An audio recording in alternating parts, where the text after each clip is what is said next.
February 1959. The Northern Ural Mountains. Soviet Union.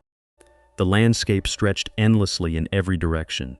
Snow, ice, wind, a frozen wilderness where temperatures could drop far below zero, and a single mistake could mean death.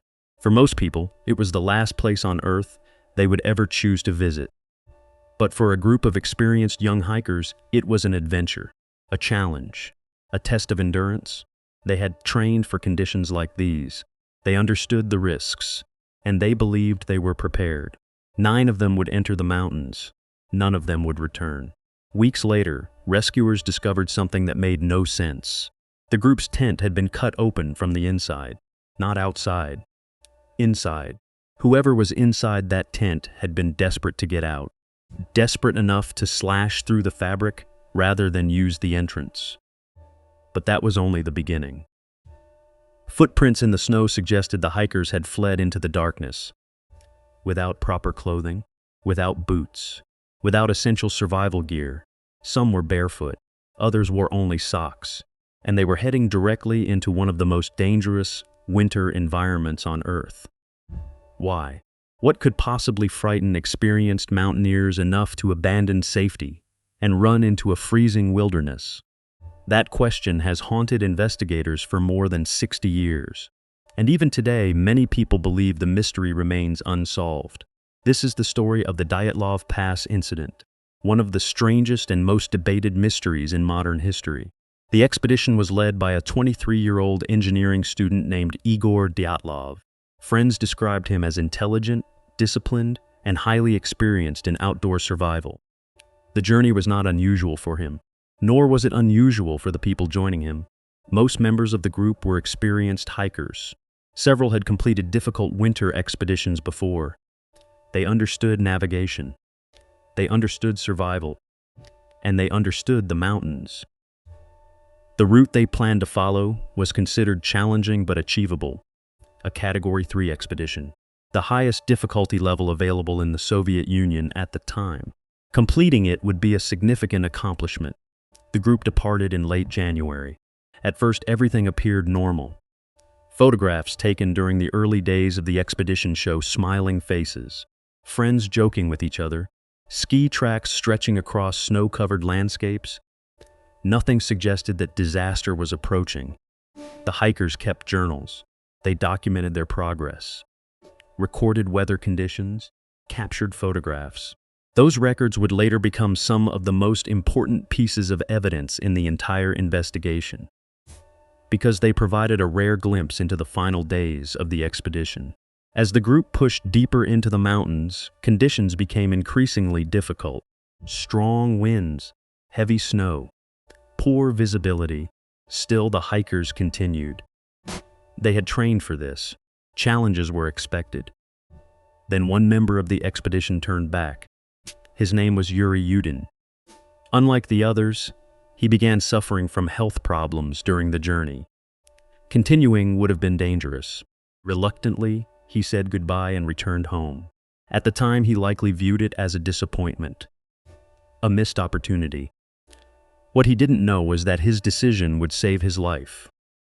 Years later, Yudin would become the only surviving member of the expedition, the last person to see the others alive. The group continued without him. 9 hikers moving deeper into the wilderness. The weather worsened. Snowstorms reduced visibility. Navigation became increasingly difficult. Yet according to their journals, morale remained surprisingly high. They joked. They sang songs. They pushed forward. The final photographs recovered from their cameras show scenes that appear ordinary. Hikers carrying equipment, snow-covered slopes, people working together against harsh conditions. Nothing in those images suggests panic. Nothing suggests fear. Nothing suggests the terrifying events that were about to unfold. On February 1st, the group reached the eastern slope of a mountain known as Kholat Syakhl. Translated from the local Mansi language, the name is often interpreted as Dead Mountain. The name alone sounds ominous. But at the time, it meant little to the hikers. It was simply another destination, another obstacle, another step toward completing their journey. That afternoon, deteriorating weather conditions appear to have affected navigation. Investigators later concluded that the group may have drifted off their intended route. Instead of reaching a more sheltered area, they established camp on an exposed mountainside. It was a decision that would later become the focus of endless debate. Why camp there? Why not continue? Why not seek better protection from the wind? No one knows for certain, because the people who made that decision never returned to explain it. As darkness fell over the mountain, temperatures dropped even further. Powerful winds swept across the slope. The hikers prepared for the night. They assembled their tent, organized their equipment, settled into what they believed would be a temporary stop before continuing their expedition. Then something happened. Something so alarming, so unexpected, that 9 experienced hikers abandoned everything they knew about survival and ran into the darkness. The next morning never came for them, at least not the way they expected, because somewhere on that frozen mountainside, a mystery was beginning, a mystery that would outlive everyone involved. And more than 6 decades later, the world is still trying to understand what happened that night. The hikers were expected to return in mid-February. When they failed to make contact, nobody immediately panicked. Delays were common in winter expeditions. Bad weather could slow progress. Routes could change. Schedules often shifted. But as the days passed, concern began to grow. Friends waited. Family members waited. Still nothing. No messages. No updates. No sign of the group. Eventually, search teams were organized. Volunteers, students, military personnel, experienced rescuers, all moving into the mountains in search of 9 missing hikers. At first, investigators expected to find a delayed expedition, perhaps a navigation problem, perhaps an injury, perhaps a weather-related setback. Nobody was prepared for what they were about to discover. On February 26th, nearly a month after the hikers had entered the wilderness, search teams finally located the tent. It sat partially buried beneath snow on the slope of Kholat Syakhl. From a distance, it appeared abandoned, silent, frozen, waiting. As rescuers approached, they immediately realized something was wrong, very wrong. The tent was damaged. Not by weather, not by age, not by time. It had been cut open. From the inside, multiple slashes had been made through the fabric, large enough for people to escape, large enough for people to leave quickly. Investigators would later confirm that the hikers appeared to have exited through those cuts, rather than using the normal entrance. That detail changed everything, because it suggested urgency, desperation, fear. Something had happened inside or near that tent. Something significant enough to make experienced survivalists abandon standard procedures. But the tent itself raised even more questions. Inside, many belongings remained exactly where they should have been. Boots, clothing, equipment, personal items, food, supplies, the things people desperately need to survive a winter mountain environment. They had been left behind. Why would experienced hikers leave without them? Why would anyone voluntarily step into sub-zero temperatures without proper protection? The answer seemed impossible, yet the evidence was sitting directly in front of investigators. Then rescuers discovered footprints. Leading away from the tent, the tracks stretched downhill toward a distant forest, and what made them so strange was that they did not appear chaotic. The footprints suggested the hikers had left in an orderly manner, not running wildly, not scattering in every direction, simply walking away, into the darkness, into temperatures capable of killing within hours. It was a contradiction investigators struggled to explain. The slashed tent suggested panic. The footprints suggested control. Both pieces of evidence existed simultaneously, and neither made sense. Search teams followed the tracks. The trail eventually led toward a forest roughly 1 mile from the campsite. There, beneath a large cedar tree, investigators made a grim discovery. The first 2 bodies. The hikers were identified as Yuri Krivonishenko and Yuri Doroshenko. The scene raised immediate questions. Evidence suggested they had attempted to build a fire. Branches had been broken from the cedar tree. Signs indicated efforts to stay warm, to survive, to endure the freezing conditions. But whatever had happened that night, the fire had not been enough. The discovery confirmed the worst fears of the search teams. This was no longer a rescue operation. It was a recovery mission. Then investigators noticed something even stranger. The cedar tree itself appeared important. Broken branches extended high above the ground, as if someone had climbed into the tree, perhaps searching for the campsite, perhaps watching for danger, perhaps trying to understand what was happening in the darkness. No one could say for certain, because no witnesses remained alive. The mystery deepened further when search teams discovered 3 more bodies, located between the cedar tree and the tent. These hikers appeared to be moving back toward the campsite when they died. That observation was crucial. It suggested that after reaching the forest, at least some members of the group had attempted to return, to retrieve supplies, to reach shelter, to get back to the tent, but they never made it. The mountain stopped them first. At this stage, 5 of the 9 hikers had been located. 4 remained missing. Investigators continued searching. Snow covered large portions of the landscape. Conditions remained harsh. Weeks passed, then months. The remaining hikers seemed to have vanished. And as winter slowly loosened its grip on the mountains, another disturbing question emerged. If 5 bodies had already been found, where were the other 4? The answer would not arrive until spring, when melting snow finally revealed a hidden ravine deeper within the forest. There, search teams made another discovery. And what they found would transform the Dyatlov Pass incident from a tragic mountain disaster into one of the most debated mysteries in history. Because the final 4 hikers were not where investigators expected them to be, and the condition in which they were found would trigger decades of speculation, decades of theories, decades of controversy.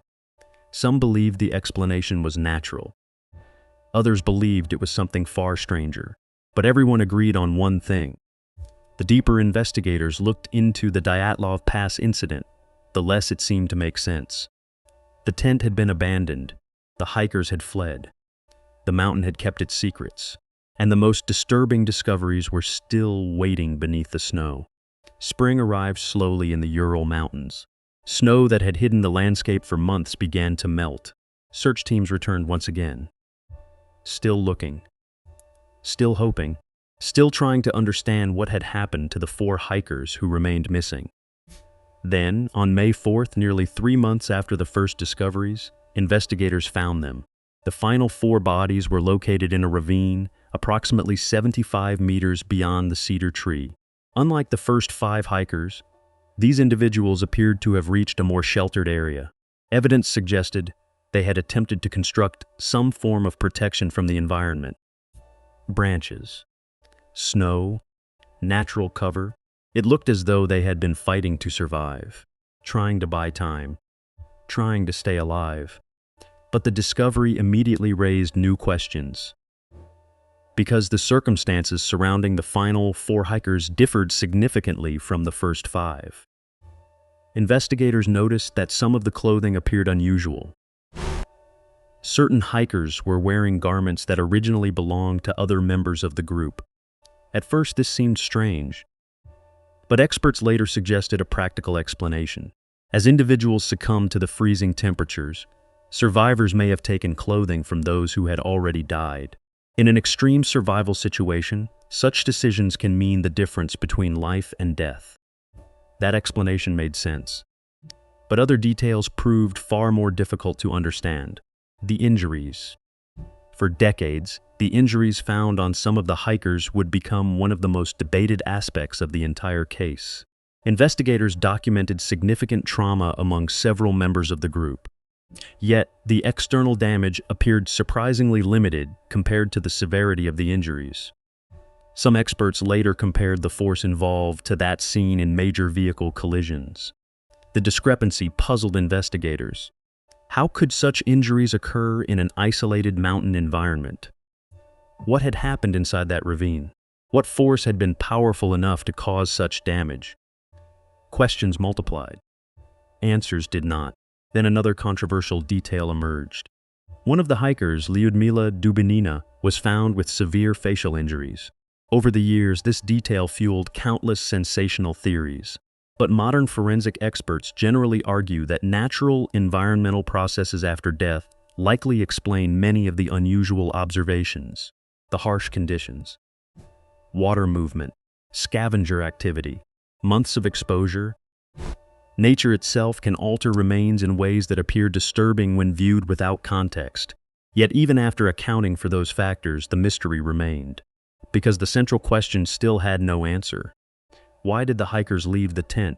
Everything seemed to return to that moment, that single decision, that single night, that single unexplained event.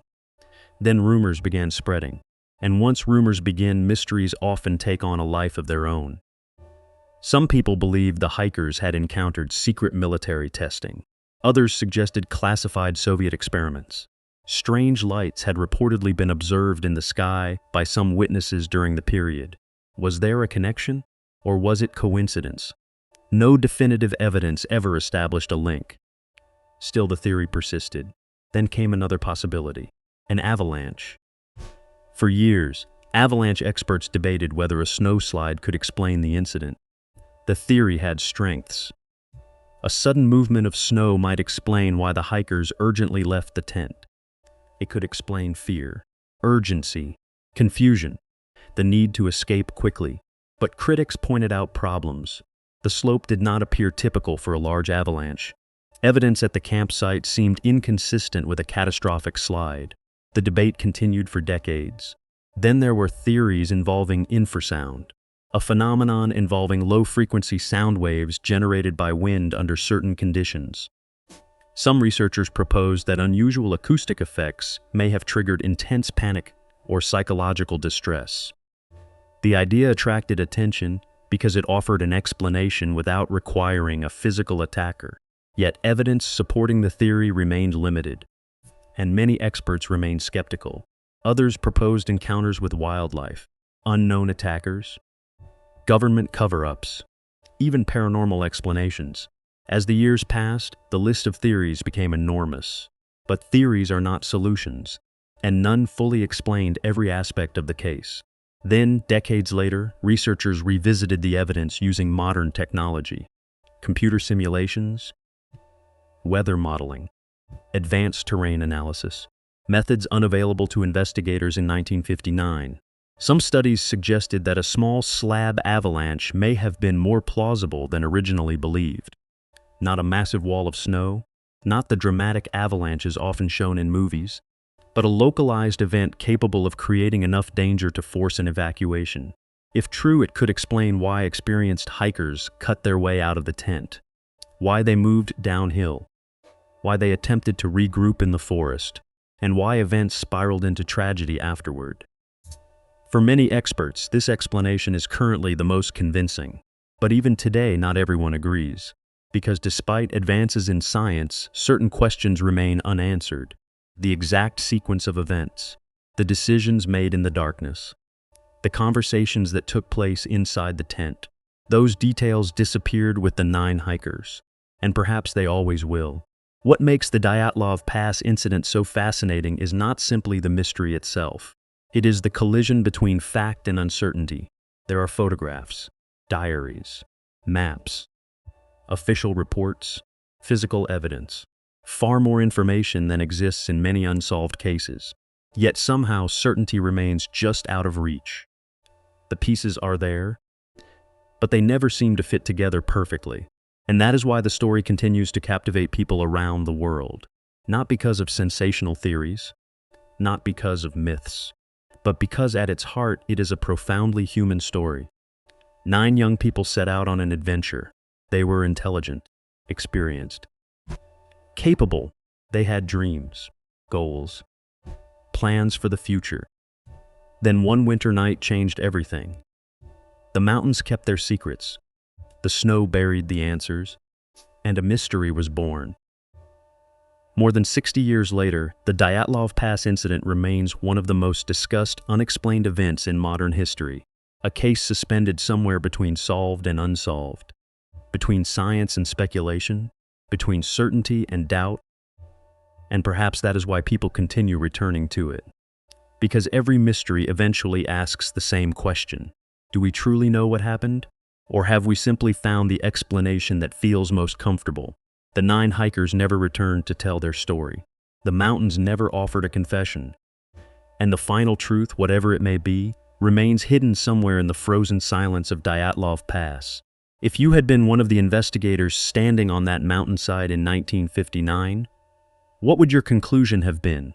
An avalanche? A chain of tragic survival decisions? Or something else entirely? Because even after all these years, the debate continues, and the mystery refuses to disappear.